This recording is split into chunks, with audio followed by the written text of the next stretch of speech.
So basically you have a business case and you convert that into a AI case and then you deploy it. How AI engineering is different from the data science? Algorithm like SVM. SVM is a really beautiful concept in machine learning. It's but it's not being asked in interviews. It's not being used anywhere. Is AI engineering also different from people who just use AI tools in the daily work? So where the engineering aspects comes in is that when you're learning ML, then you should also learn about ML ops. So they pay a good amount, right? If I just code a number, you can easily get more than 10 as a fresher if you go with AI engineering. And hello my data buddies, I hope you all are doing really good. So in last 2-3 years we have seen what has happened in the tech industry, and that is nothing the boom of AI. If we go back in time, not far, just 2-3 years back, lot of, or I would say majority of the people were going behind the data science role or the data scientist job profile. But after the advancement in the AI domain, plus after the introduction of the generative AI, large language models, one specific job role which has become really hot, really popular in the recent time in the tech industry, and now companies are actually looking very aggressively for that particular job role, and that is AI engineering. And one of the best perk of becoming the AI engineer nowadays, that it is the most hottest job role in the market, and companies are paying really high money for this role specifically, but for skilled AI engineers. And as we are approaching the end of 2025, so I must say, if your target is the top companies with high paying job, then AI engineering is the job role you should definitely target. And a lot of people had the confusion that what is actually needed to become an AI engineer, what is the solid roadmap of it, what is the crystal clear path of it, what kind of skill set I need to learn, whether I need to be a data scientist first to become an AI engineer, do I need to be a pro in the machine learning to become an AI engineer, do I need to have a master's degree to become an AI engineer, and if I'm coming from a non-tech background, I don't have any programming knowledge, can I become an AI engineer? So I know you are having these kind of questions, and that is the reason I have invited a highly skilled AI engineer in this podcast, and I will be asking all these kind of questions to him, and he will be clarifying all your doubts related to AI engineering profile. So make sure to watch it till the very end, and if you have any doubt, any confusion, feel free to put it in the comment section as well.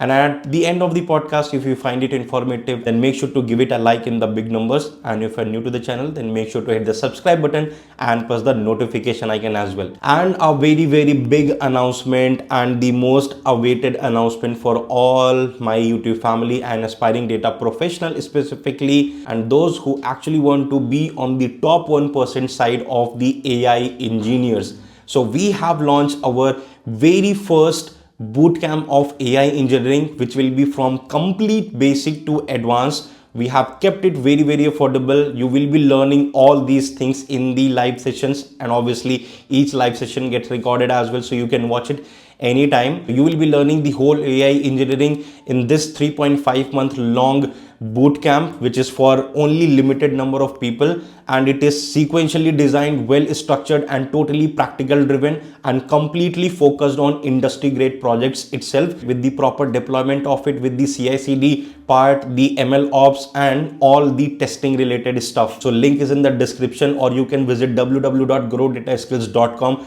to enroll in this bootcamp really fast. And by any chance you have any questions and query regarding this AI engineering course, you can call or drop a message on WhatsApp on this given number, and I will help you with all your queries. You will be getting dedicated live doubt support, offline doubt support in the private Discord server, proper quiz assignments, their solution, interview preparation guide, and thorough notes for each and every class and for each and every module, in-depth practical knowledge for each and every thing you will be covering in this AI engineering bootcamp. Dedicated placement assistance will be there, including the resume optimization and the job opportunities, and plus the certificate of completion. So in this 3.5 month long program, we will be starting from a structured and in-depth curriculum, starting from machine learning and ML system design, then coming on to NLP engineering, then deep learning and transformer systems, then MLOps, CI/CD and observability, then generative AI and VLM systems.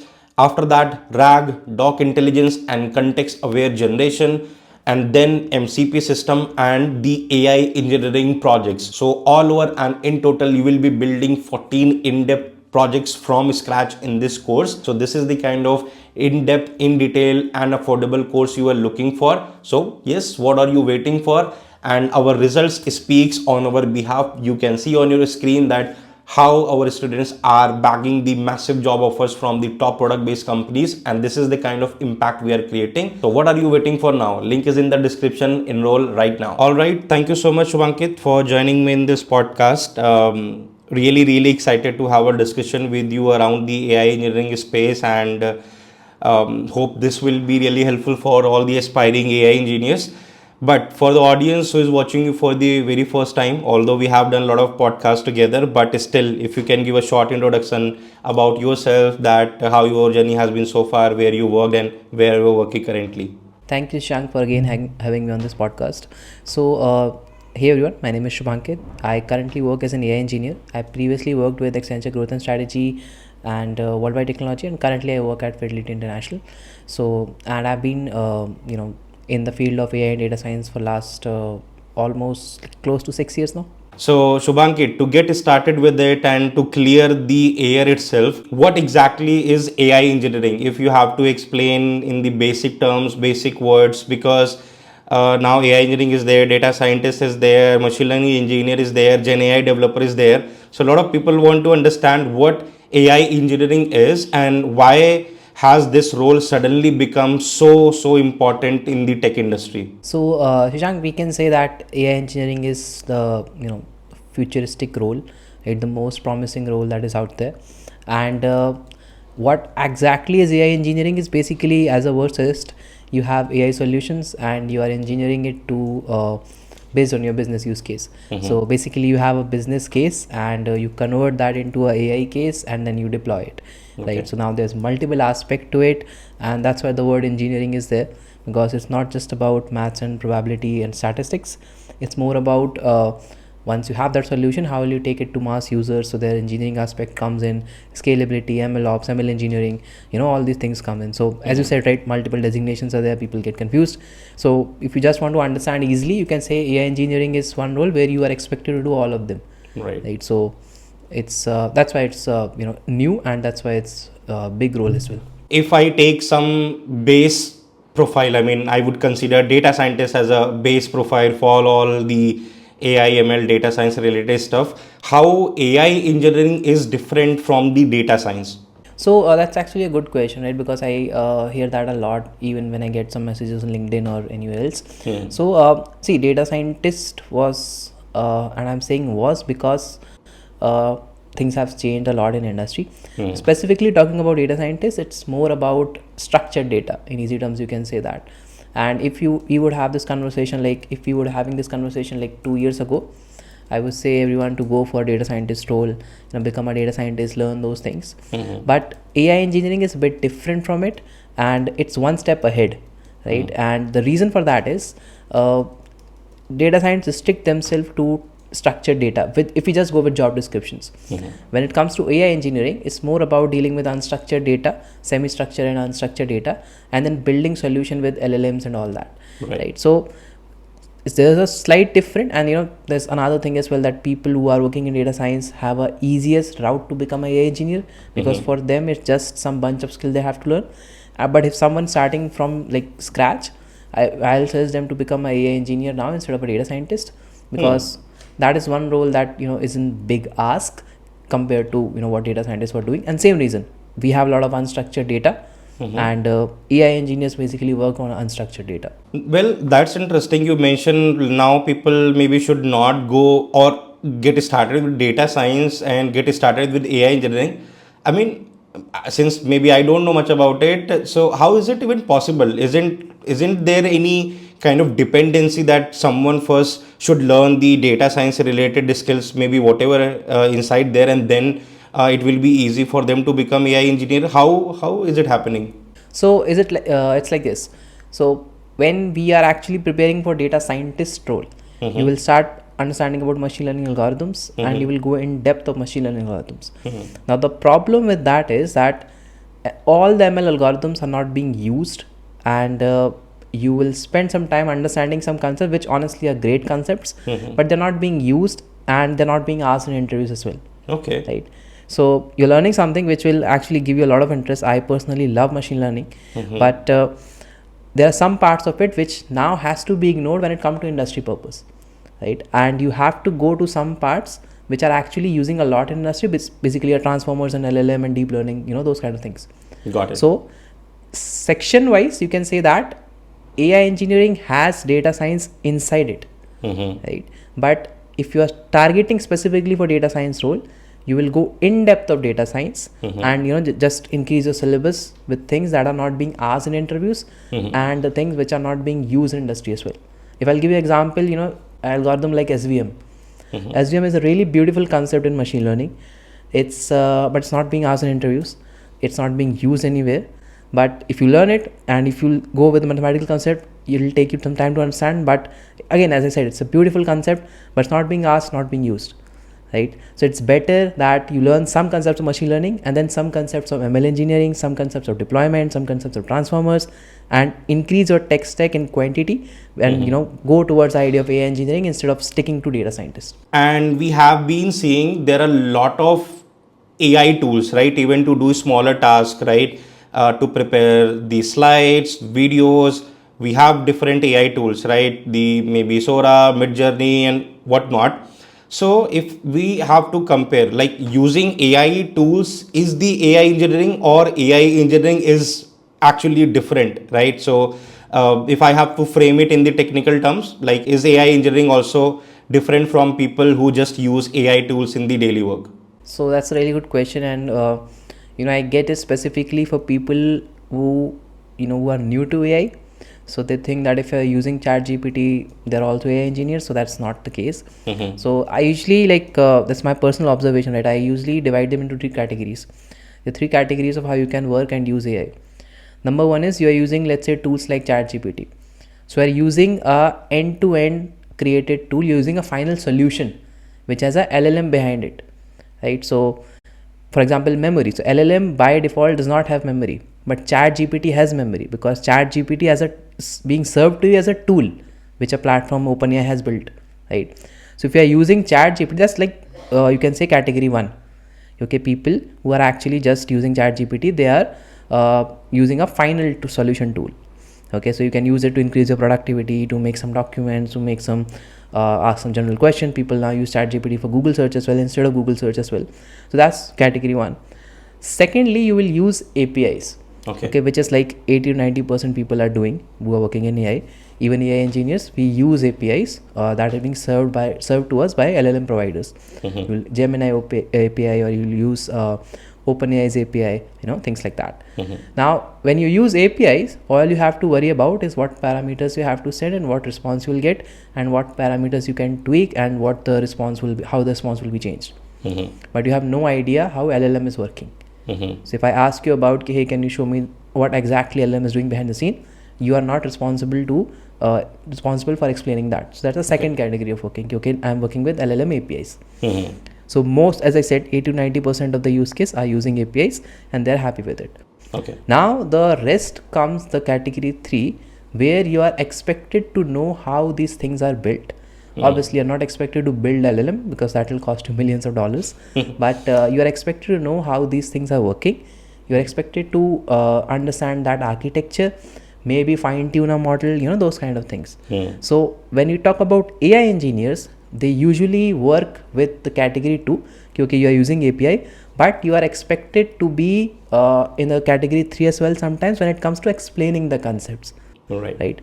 Because if something goes wrong with the LLM, people will turn to you and they'll ask you, hey, why the LLM is answering like that, and you should be able to answer that. Right? Because you are expected to know the architecture behind the LLMs. So that's a 3-way of understanding of people. Different people using different APIs or different AI tools, right?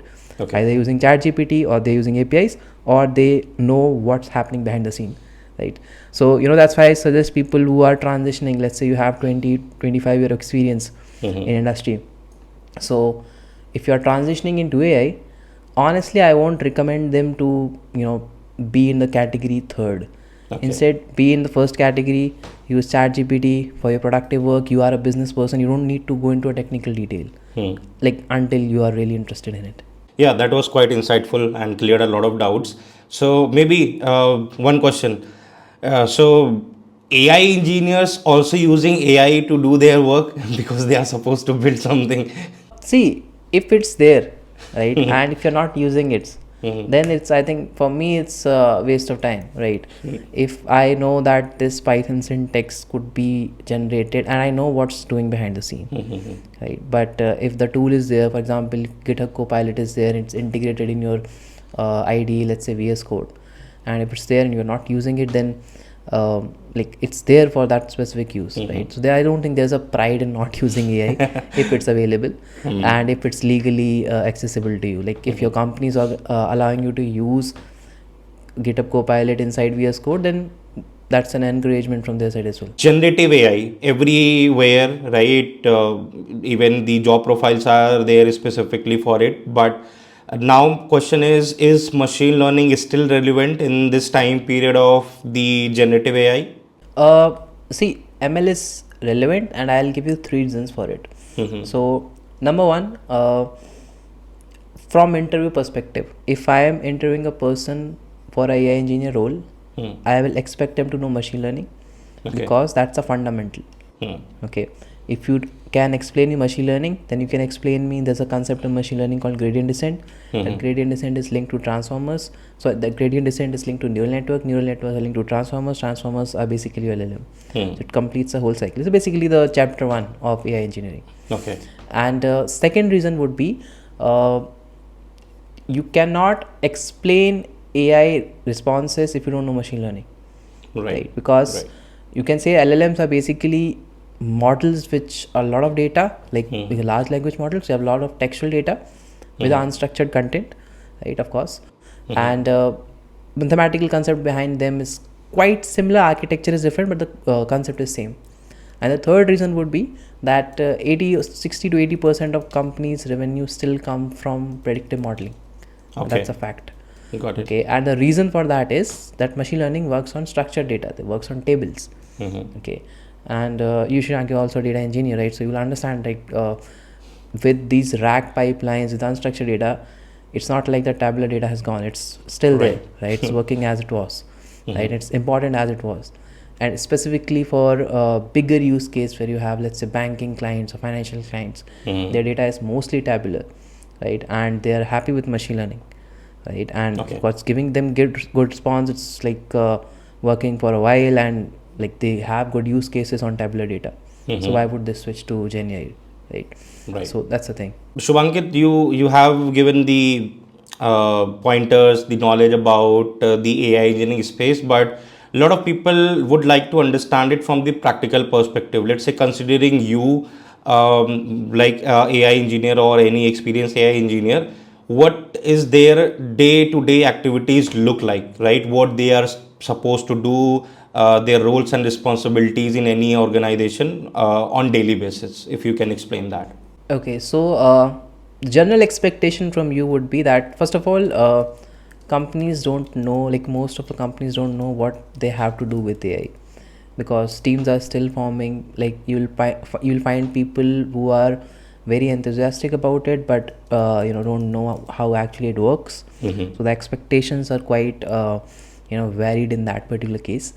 So general responsibility, I think major responsibility now is that you have a business use case in front of you. You have to convert it into a AI use case, and then first of all plan out a solution. Okay, how this will be done using AI, and whether using AI here is relevant and important or not, right? Okay. So that is one of the most important thing now, that you just not randomly start building something on it. Instead, because engineering aspect is there, you're not a developer, you're an engineer, right? So you will figure out a solution, plan out a solution, plan out an infrastructure, plan out an architecture, and then start building it. So that's like the stage 1. And then, like, apart from that, it's just similar to all the other roles. You have some tech stack, you will have you have to write code, right? You'll have to deploy it, you'll have to manage a DevOps pipeline of it. Similar to DevOps, we have LLM ops, prompt ops, ML ops, right? So other things almost remain same. I guess from the skill set perspective, this will be the question which I will be asking from the most, like I will be expecting the very extensive answer. So, what skill set does someone need to become an AI engineer today, right? If maybe I'm completely noob, right? I don't know even A of AI engineering, I have to start. So can you give the complete extensive roadmap that these things from start till the end I need to like learn with practicals to become the top-notch AI engineer? Okay, so if let's say you're starting out straight out of college, and let's say you have some understanding of what is in AI, like general understanding that people get from YouTube and like what's in AI, because like you'll know what is in AI. But from a technical point of view, you will start with Python. You'll first thing that you'll cover is Python, and better understanding of SQL is also good. And then you will go directly to machine learning. So as I said, it depends how much time you have. Machine learning has a lot of concepts, a lot of algorithms. If you'll just cover the necessary algorithms, necessary concept behind them, it should not take you more than a month to get a good understanding of mathematical concepts of machine learning, and then build some projects in machine learning so that you are quite comfortable with it. And basic classification regression projects are enough. Once you are at that particular stage, then you should go towards deep learning.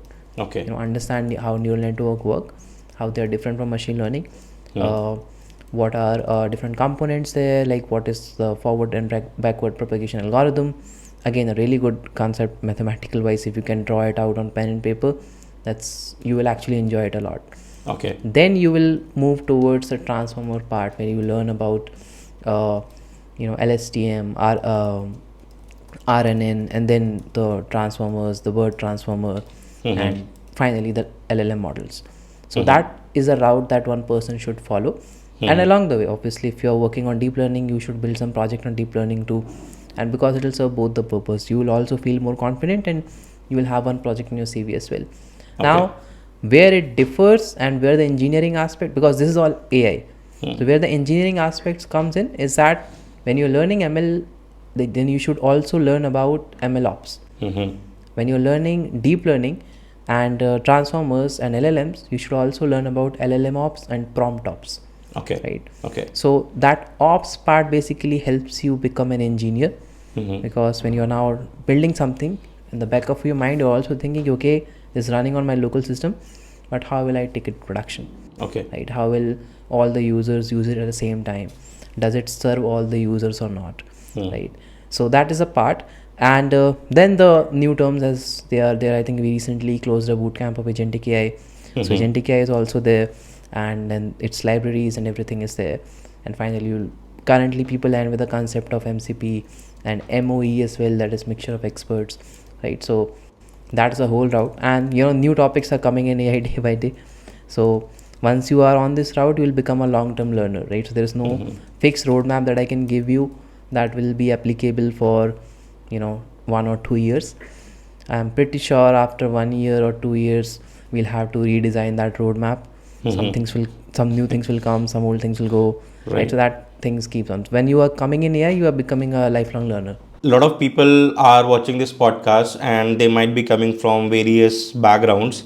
So my follow-up question is, who can become the AI engineer? Does it nowadays, I mean, I'm asking about nowadays, does it require to have any CS degree or solid background in the machine learning or some type of tech background? Like, is it needed only then we can become AI engineer, or there is otherwise path as well? Without even those things, it is possible.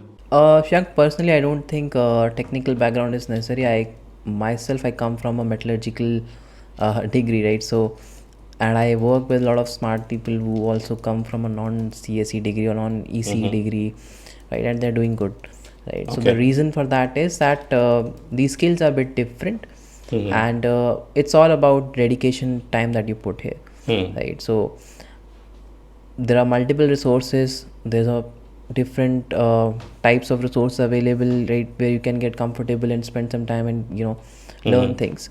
So there's no specific technical background necessary.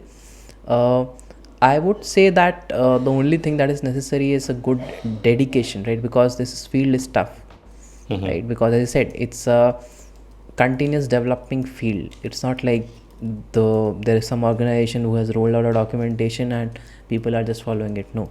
Okay. Multiple vendors are there. For example, the concept of MCP. Right? The concept of MCP, you won't find it in any book or something. Right? It was developed by one of the organization, Anthropic. Right? And then everybody started using it because it was so good. Right? Okay. Similarly, another people will come up with some concepts of how they are actually improving AI. Then you'll have to learn that as well. Right? So learning, dedication is the only requirement. And as I said, right, in the previous question, I think I explained it, that what skills you need to have, you have to learn them one by one. There's no other options in that.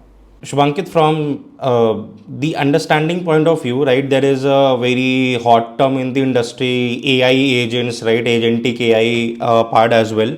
So, is it the part of AI engineering itself, or it is something different, right? AI engineers do something else, and someone who is like working on the agentic AI, they are doing something else, right? If you can give throw some light on it.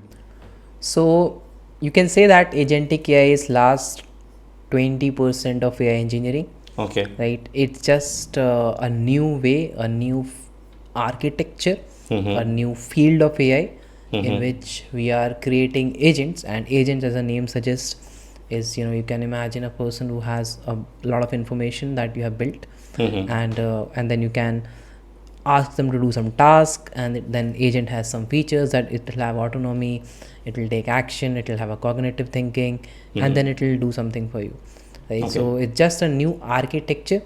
So if you just look at cognitive wise, so there is no development cognitive wise. For example, ML was working on tabular data, then NLP was working on textual data. By the way, forgot to mention NLP in our roadmap. So NLP is also really important, guys. So you have NLP will work for textual data, then your deep learning will work for complex pattern, your LLM will work for large language patterns. So you see a complexity in a cognitive thinking. When it comes to agentic AI, there is no cognitive thinking happening, like new cognitive thinking happening. We are just combining the things that we have done previously.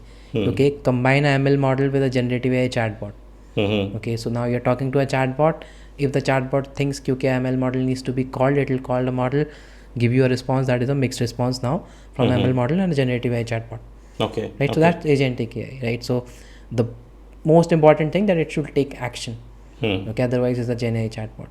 All Okay, right. so as I said, it's last 20% of agentic AI engineering, and it's a buzz, right?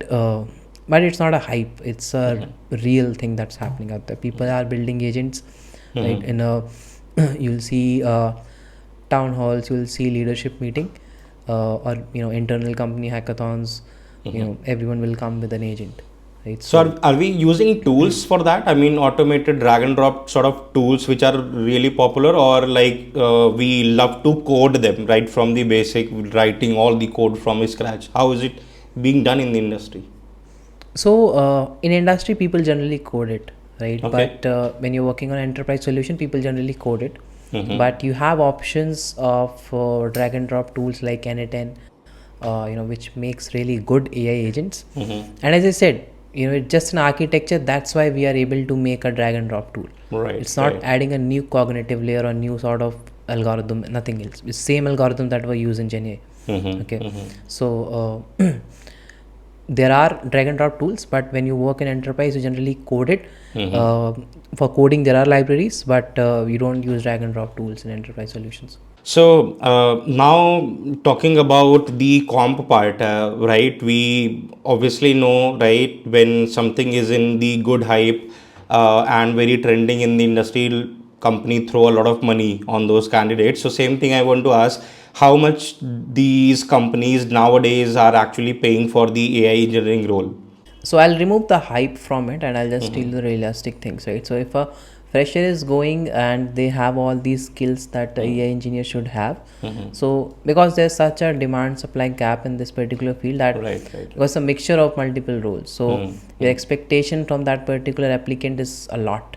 So they pay a good amount, right? If I just code a number, you can easily get more than 10 as a fresher if you go with AI engineering. And I'm not hyping this up, guys, right? So if you just see what the role has, it has a combination of data scientist, data analyst, your ML engineer, ML ops engineer, Gen AI engineer. So I think that much amount is fair. And if you have 2 to 3 of experience, you can easily go above 20.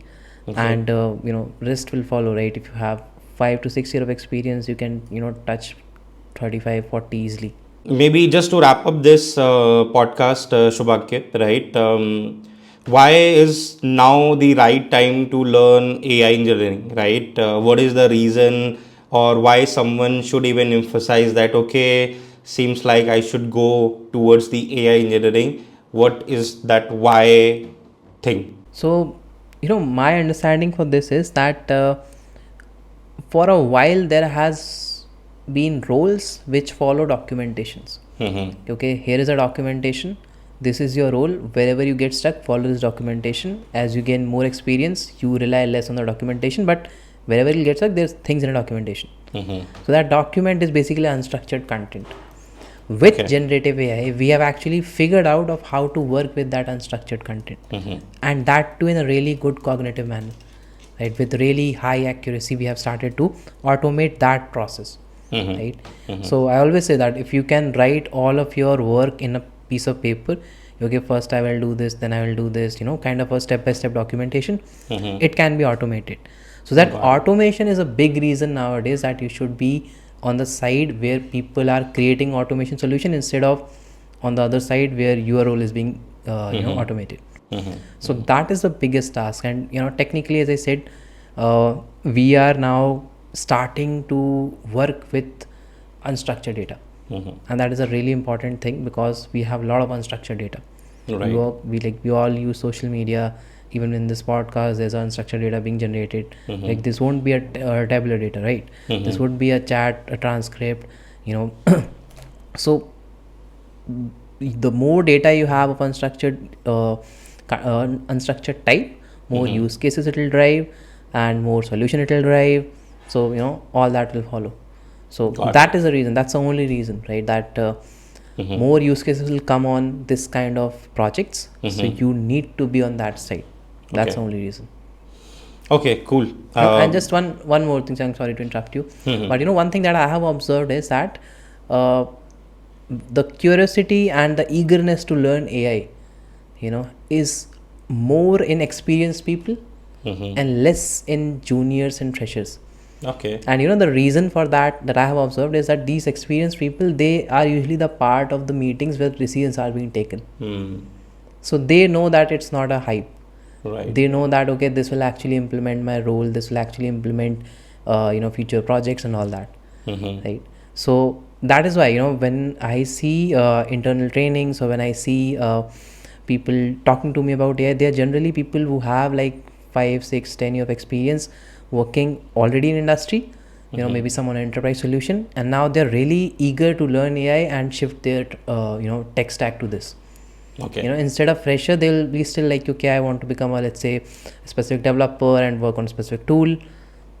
Maybe not the realization, and major reason that I think is that they're not part of those meet where the decisions on AI are being taken. Okay, a particular team will not be working here next month because their role is now being automated.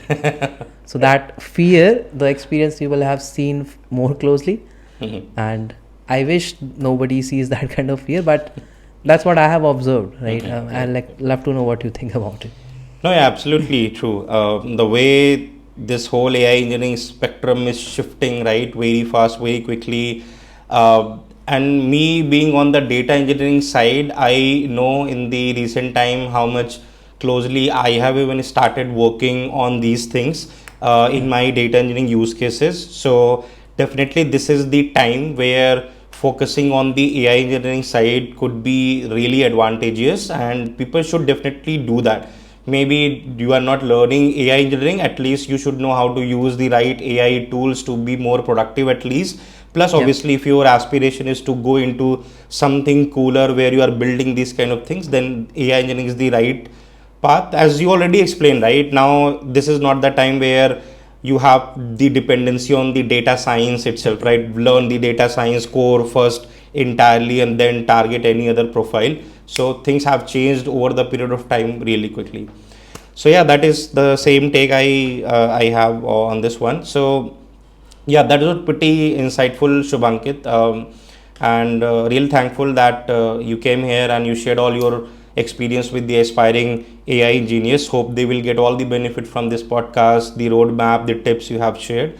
So I hope you guys can also prepare, and there is a best way to prepare as well, that we are bringing our very first batch of the live classroom AI engineering bootcamp, which will be solely taken by the Shubhankit itself. So whatever his personal experience, he's pouring all that in this bootcamp, not a slideshow, nothing like that. Build everything practically in every class and learn from the basic to advanced. So make sure you join that and don't miss this opportunity, because in the industry, you know, right, people are taking lakhs of rupees just to teach very basic AI engineering, right? So don't go in that trap. Learn from the actual experienced guys who are building products in the industry. That's what I can say.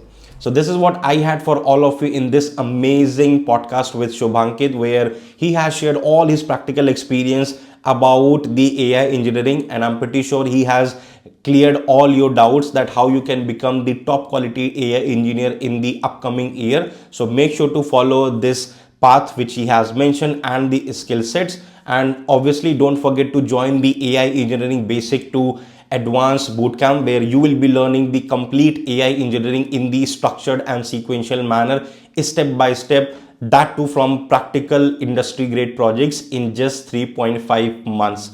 So hurry up, enroll right now. Link has been given in the description, or you can visit www.growdataskills.com.